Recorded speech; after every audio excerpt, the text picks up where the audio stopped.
Hello friends, एक बार फिर स्वागत है अपने चैनल दक्ष जेड एजुकेशन में। और आज के हम इस वीडियो में लेके आए हैं किस तरीके से सी प्रोग्रामिंग कहाँ और कैसे कैसे यूज़ होती है, सी प्रोग्रामिंग है क्या, उसके बारे में हम जानेंगे आज।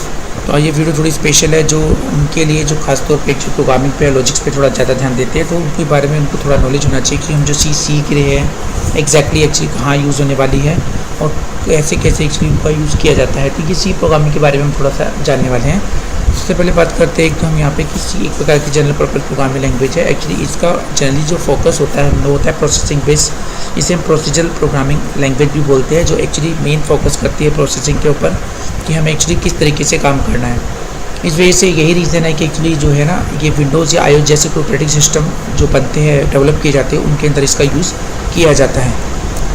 जनरली क्या है कि जो स्ट्रक्चर प्रोग्रामिंग लैंग्वेज है, ये एक मशीन स्वतंत्र यानी कि ये पूरी तरीके से एक फ्री स्ट्रक्चर्ड प्रोग्रामिंग लैंग्वेज है, जिसका अर्थ होता है कि हम प्रोग्राम किसी भी कंप्यूटर पे चला सकते हैं, तो इससे कोई इशू नहीं होता है। इस वजह से जो है ना, हम इसका ज़्यादा यूज़ करते हैं, इसी वजह से इसका इंपॉर्टेंस भी काफ़ी ज़्यादा है।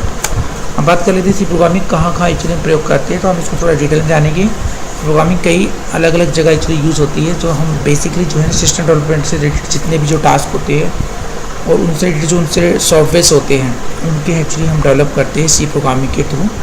और जनरली क्या है, हम बात कर लेते हैं इसको कहाँ एक्चुअली हम यूज़ करते हैं। फर्स्ट एक ऑपरेटिंग सिस्टम डेवलप करने में, दूसरा कंपाइलर्स को डेवलप करने में, फिर डेटाबेस को डेवलप करने में, एप्लीकेशन सॉफ्टवेयर डेवलप करने में और सिस्टम सॉफ्टवेयर और नेटवर्क ड्राइवर्स डेवलप करने के अंदर भी इसका यूज़ किया जाता है।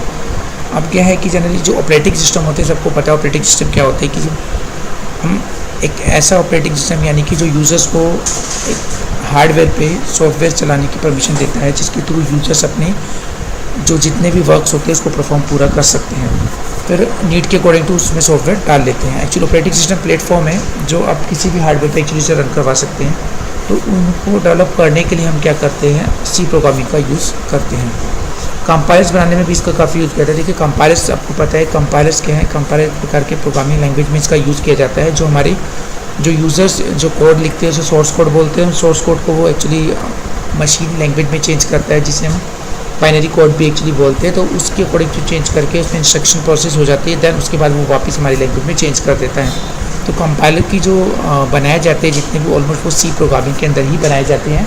तो सी की हेल्प से आप इजीली कंपाइलर डेवलप कर सकते हैं अगर आपको सी लैंग्वेज आती है। देन उसके बाद डेटाबेस की बात कर लेते थे कि दुनिया जो है आजकल पूरी डेटाबेस में समाई हुई है। डेटा मैनेजमेंट एक बहुत इंपॉर्टेंट है आज के टाइम में। अगर हम बात करें तो उसको मैनेज करने के लिए कुछ सॉफ्टवेयर बनाए गए जो उसको कुछ फंक्शंस प्रोग्रामिंग के थ्रू से हैंडल करती हैं। तो सी लैंग्वेज में हमने बहुत सारे ऐसे डेटाबेस मैनेजमेंट के कुछ प्रोग्राम और सॉफ्टवेयर बना रखे हैं जो हम एक्चुअली यूज़ करते हैं अपने रियल बेस्ड डेटाबेस मैनेजमेंट करने के लिए, जो हम एक्चुअली पूरे वर्ल्ड में एक्चुअली यूज़ कर रहे हैं। जैसे स्टूडेंट डेटा हो गया, क्लाइंट का डेटा हो गया, इस तरीके के जो डेटा होते हैं वो सारे एक्चुअली हम कुछ सॉफ्टवेयर से हैंडल करते हैं, तो उन्हें हम डेटाबेस सॉफ्टवेयर बोलते हैं। तो ये सारे जो हमारे DBMS सॉफ्टवेयर होते हैं, जैसे ओरेकल, MySQL, MS SQL, ये सारे जो है सी लैंग्वेज में एक्चुअली बनाए जाते हैं। तो ये जो है बहुत इंपॉर्टेंट है। तो ये इस तरीके की जो डेटाबेस क्रिएशन है वो सारी सी लैंग्वेज में ही किए जाते हैं। एप्लीकेशन सॉफ्टवेयर, तो एप्लीकेशन सॉफ्टवेयर वो जो एक्चुअली एक फिक्स टास्क परफॉर्म करते हैं, जो पहले से फिक्स होता है कि हमको किस तरीके से उसके अंदर काम करने होते हैं।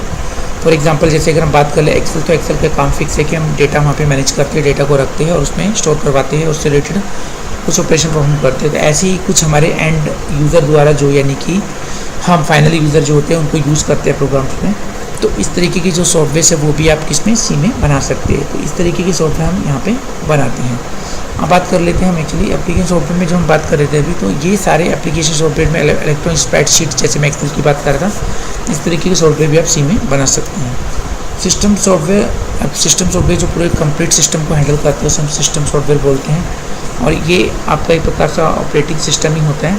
तो इसे भी एक्चुअली हम किस में डेवलप करते हैं, सी प्रोग्रामिंग के थ्रू उसमें डेवलप करते हैं। नेटवर्क ड्राइवर ये बहुत इंपॉर्टेंट होते हैं एक्चुअली। आज के टाइम में हम जो है एक कई कंप्यूटर्स यूज़ कर रहे होते हैं, तो उसी के अंदर हम बहुत सारे नेटवर्क्स को यूज़ कर रहे होते हैं। तो नेटवर्क के दौरान में हमारे को कई तरीके के ड्राइवर्स की ज़रूरत पड़ती है जो उसके साथ एसोसिएट होकर वर्क करते हैं।